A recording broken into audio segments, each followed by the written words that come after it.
নমস্কার বন্ধুরা, আমার চ্যানেলে আপনাদের সবাইকে স্বাগত। আজ আমি আপনাদের সাথে শেয়ার করব মশলা ভেন্ডির রেসিপি।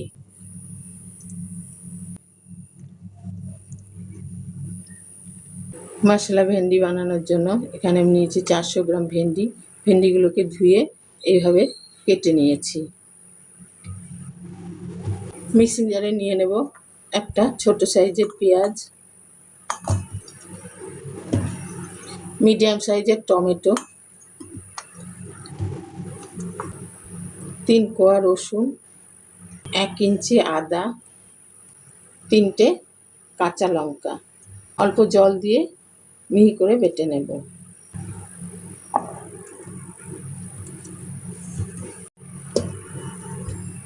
এইভাবে মিহি করে বেটে নিলাম। এবার এই ভেন্ডির মধ্যে নিয়ে নিচ্ছি বেটে নেওয়া মশলা। নেব স্বাদ মতো নুন,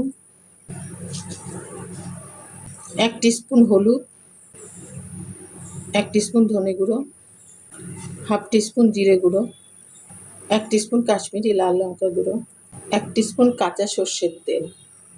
সমস্ত কিছুকে দিয়ে ভালো করে মেখে নেব।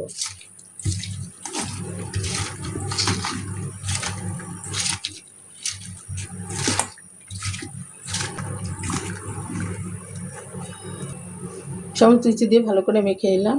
এবার গ্যাসে প্যান বসিয়ে প্যানে দিয়ে দেব 2 টেবিল চামচ সর্ষের তেল। তেলটাকে গরম করে নেব। তেল গরম হয়ে গেছে, এর মধ্যে ফোড়নে দেব হাফ টিস্পুন সাদা জিরে। ফোড়নটা থেকে গন্ধ বেরোলে এর মধ্যে মেখে রাখা ভেন্ডিগুলো দিয়ে দেব।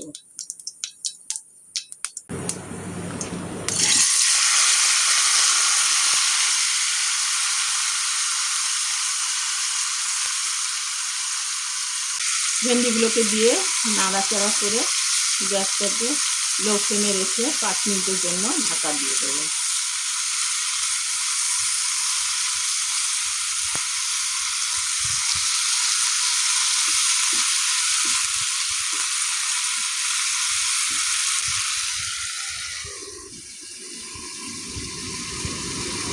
পাঁচ মিনিট পর ঢাকা খুলে আমি এর মধ্যে দিয়ে দেবো হাফ টিস্পুন চিনি দিয়ে ভেন্ডিগুলোকে নাড়াচাড়া করে মশলার কাঁচা গন্ধটা চলে না যাওয়া পর্যন্ত ভেন্ডিগুলোকে ভেজে নেব।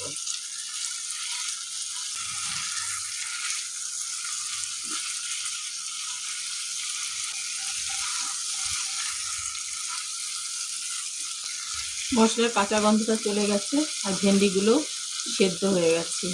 এবার নামানোর আগে আমি এর মধ্যে দিয়ে দেবো কিছুটা কুচনো ধনেপাতা।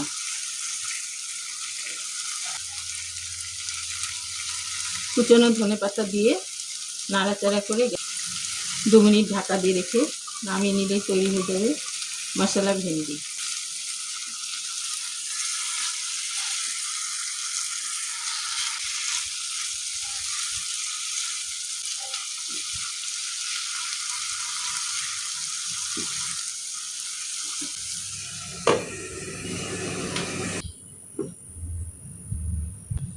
এইভাবে মশলা ভেন্ডি বানিয়ে আপনারা রুটি পরোটার সাথে খেয়ে দেখতে পারেন।